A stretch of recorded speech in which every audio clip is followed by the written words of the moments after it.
go to 100 houses, do the numbers on those houses and just put your hands on it. Find a mentor that you can run those numbers past and make sure that you're on the right track. You're not going to go buy the house, but get on the wholesaler list and go look at the house. This is going to be excellent practice for you.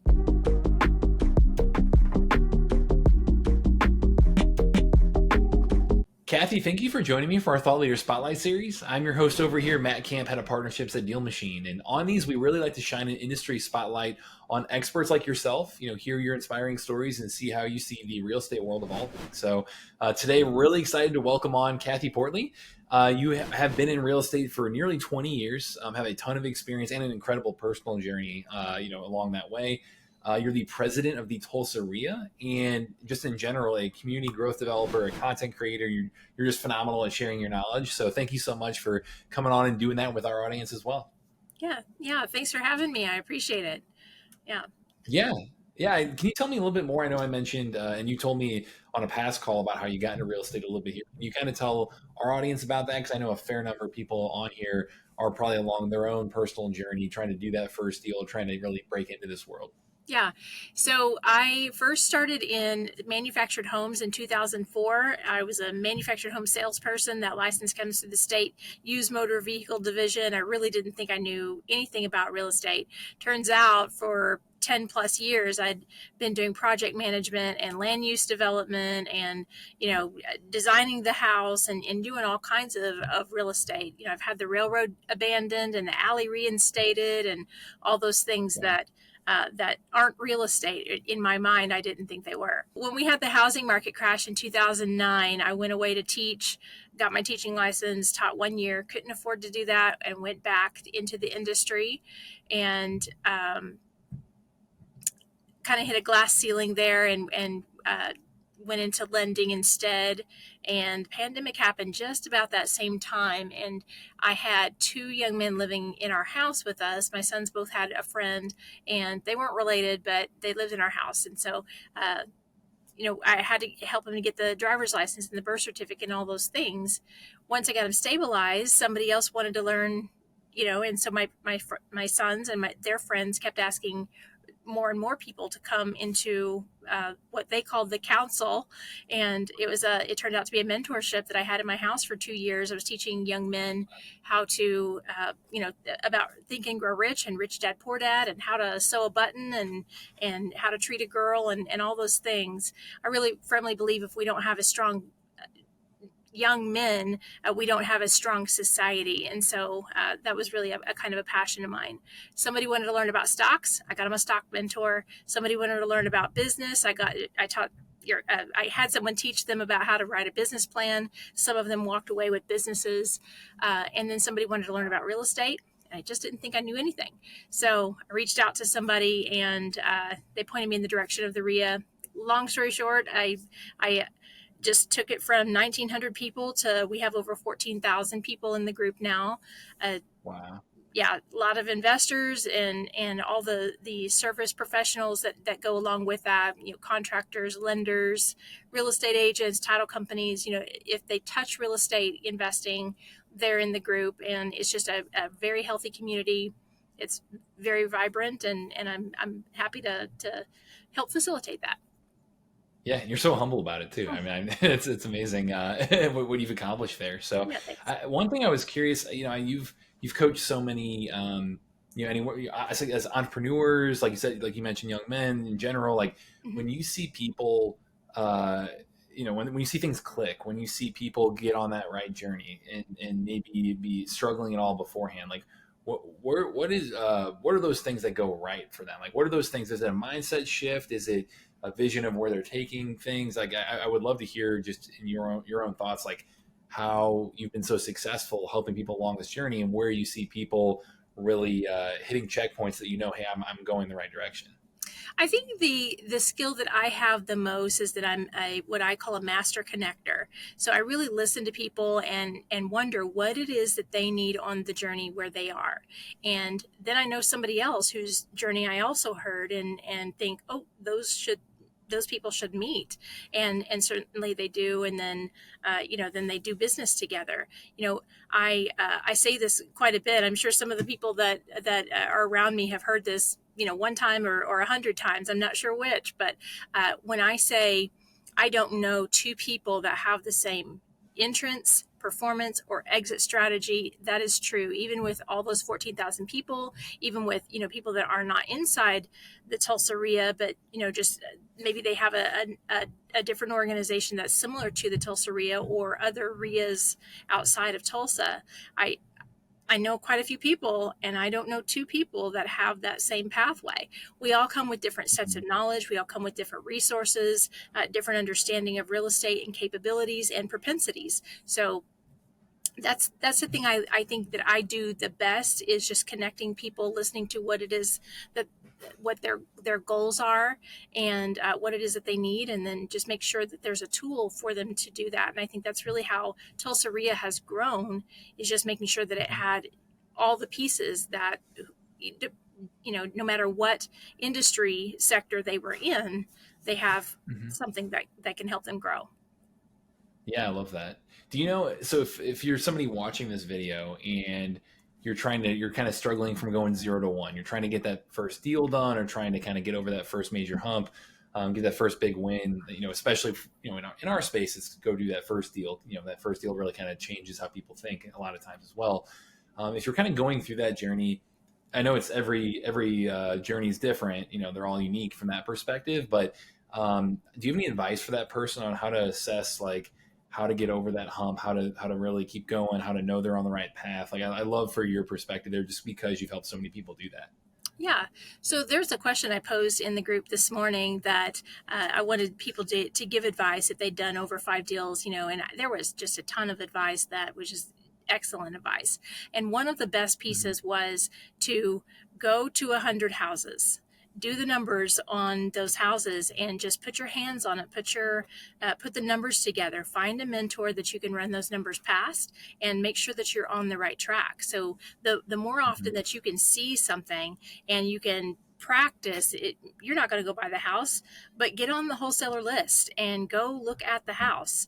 Not there's there's only going to be one buyer for the house. It isn't going to be you, okay, but this is going to be excellent practice for you. I think, too, I think people forget that there is only a finite number of things that can happen in a house. The roof is bad, and there's, 5 or 6 or 7 reasons why that would be. If you go to 100 houses, you can see that over and over and over, and then you start recognizing things for yourself. If the foundation's slipping, there's only 5 or 6 or 7 reasons why that could be. And so then you start just seeing, this is what this looks like, this is what that looks like, and then you can start building a cost sheet for yourself that, if this happens, how much does that cost? Then you can become more confident in the numbers. So go see the houses, go see them. Yeah, I love that. I mean, I think that really lines up very well with what we kind of preach on our end as well. It's just being putting the work in, but being consistent, getting out there and getting reps in. It's a numbers game in the end, and the more you continue to kind of hone your craft and get more comfortable with it, it really does go a long way. And there's no substitute for putting in the work. Like, I love that you have so much advice on the content side as well, like educating yourself. Obviously, that's very important. You're watching this for that reason, probably, from an audience perspective. But also going out there and taking action and putting those reps in, putting in the work is what's really going to get you over that hump beyond just taking in that passive education too. So yeah, that's fantastic. So one thing that's clear with your background and your commitment to the REIA and all of that is a passion for helping local investors. Can you talk more about that and why you're so driven to do that, and how you try to connect them? Like, I'd love to hear kind of your thought process behind that. Yeah, so just, getting to sit in this seat, I've had a lot of conversations with people who are very, very experienced and people who are brand new. Maybe they haven't even gotten started yet, and everything in between.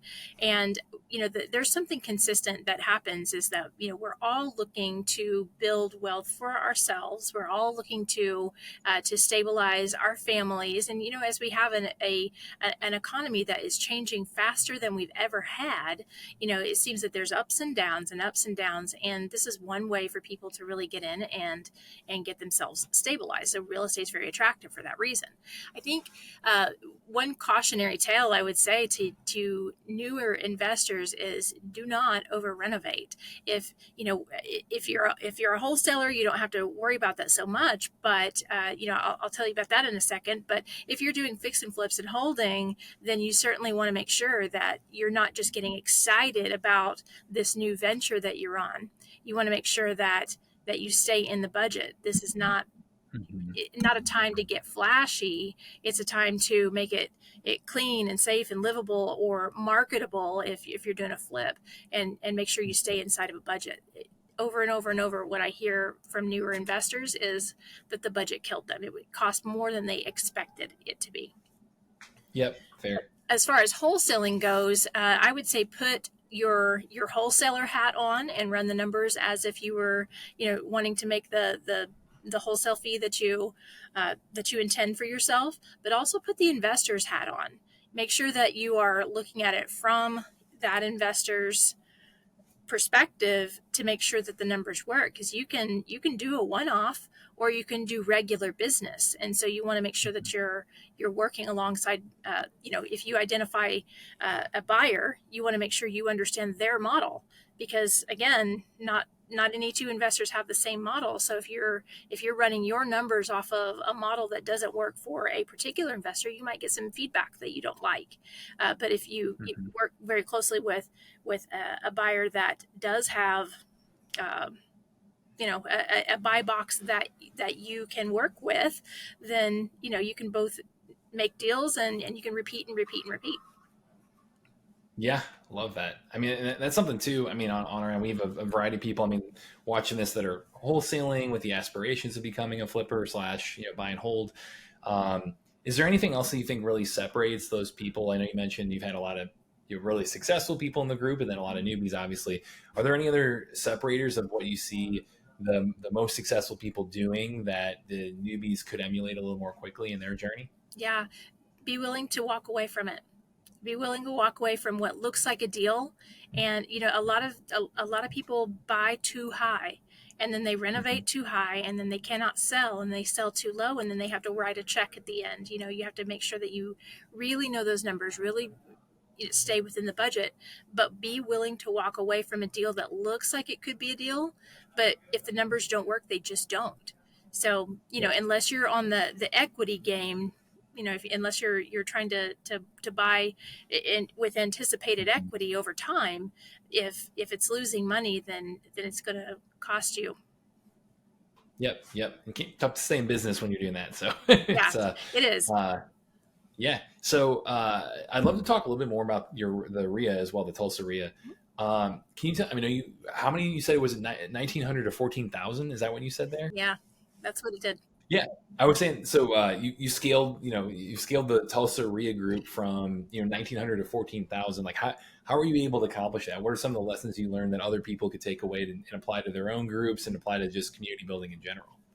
So when I first started, I just asked questions. I wanted to know for myself. I didn't even understand what wholesaling was. I'd never heard of that 4 or 5 years ago. I came from a different world. It was, there are traditional real estate transactions, which I had done thousands of. And then there's investment transactions. And then there's several other kind, hedge funds being one, and equity positioning, being a total different kind. But, now that, Tulsa REIA does a lot of that investor sector, and so it was new to me.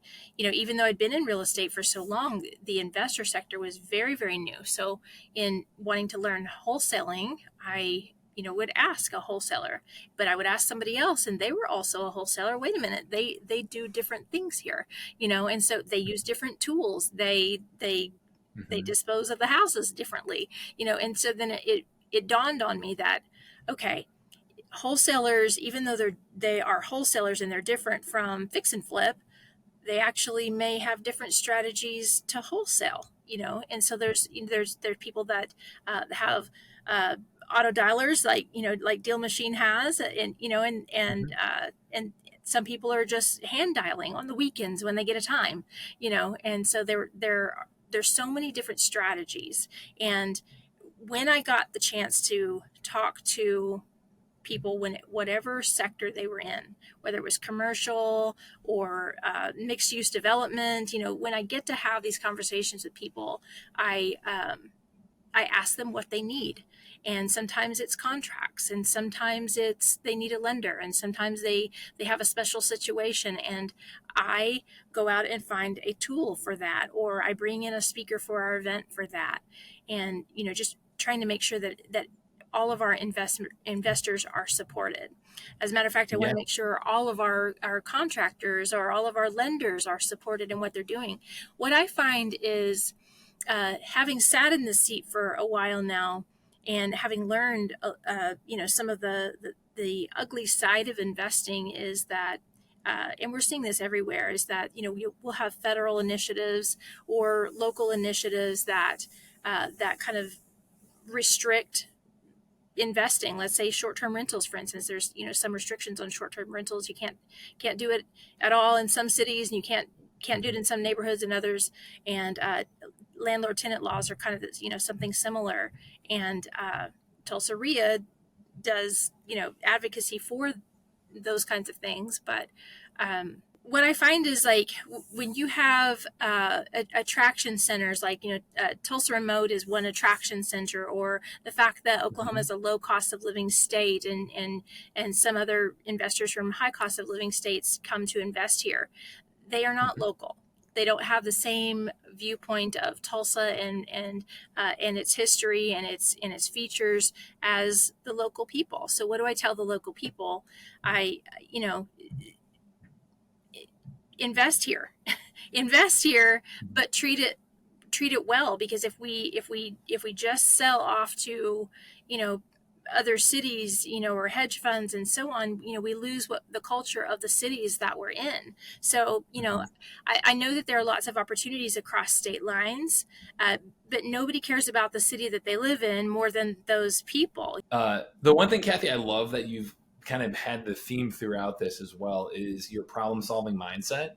Like that's on the wholesaling side. You say, oh yeah, hey, our end goal, yeah, might be doing real estate deals, but it comes down to the conversation you have with the seller and how you solve their problem and how you, like you said, you might dispo it in a variety of ways. That's another way of looking at problem solving and how can you utilize various tools in your tool belt. So the more you get into this, the more reps you get in, the more opportunities you have to learn these different tools that can help you solve different problems. And that's something even on my own personal real estate journey, I've seen over time to help me, be able to solve more problems for the seller, solve more problems for the end cash buyer if we're wholesaling, and just entrepreneurs in general. When you're working with an entrepreneur, when you're working with anybody who's trying to, do something meaningful, you do such a great job of listening to them, understanding what they need, and problem solving for them. So I think when you come into it, when you're willing to put in the work and, like you said, put in the reps and also have that problem solving mindset, whether it be entrepreneurship, real estate, or and anything in between, that's the right mindset to approach this with.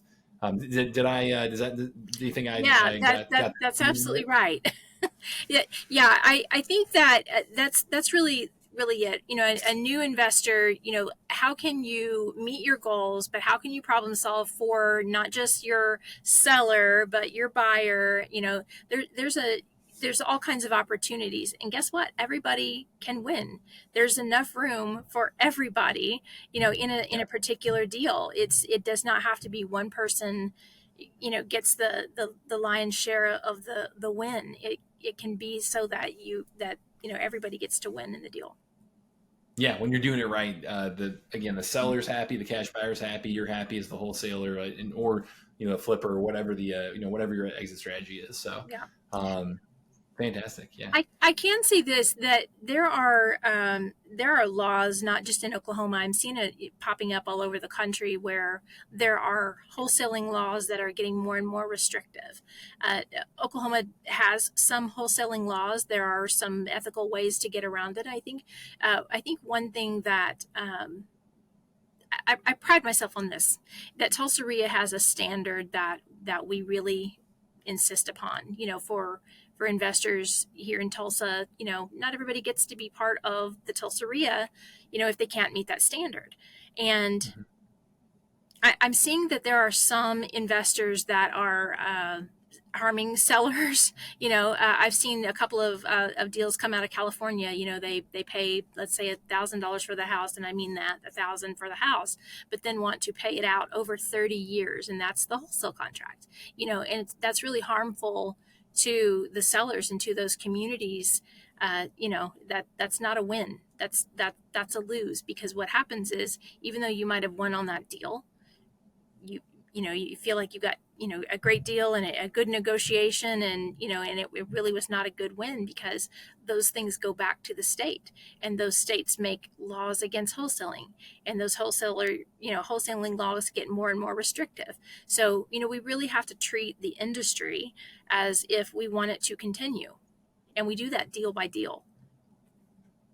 Love that mindset. Yeah, I wish we had full time today, but that could be a great follow up topic, is how to really approach wholesaling in an ethical way and really be able to make sure you're doing it the right way. So, Kathy, really appreciate your thoughts on all this. You sharing kind of your lessons learned over the years. How can people connect with you if they'd like to outside of this? Sure.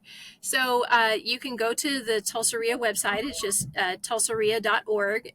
And you can reach out to me at Kathy@tulsareia.org, or you can go to tulsareia.com is the website. Either one of those will take you there, but .org is my email. Fantastic. We'll put a link to that below as well. We've got a few other free resources there too. But Kathy, thank you so much for coming on here. I really enjoyed the conversation. Thanks, Matt. Yeah, to everyone watching, this is Matt Camp over here with DealMachine, and happy deal finding.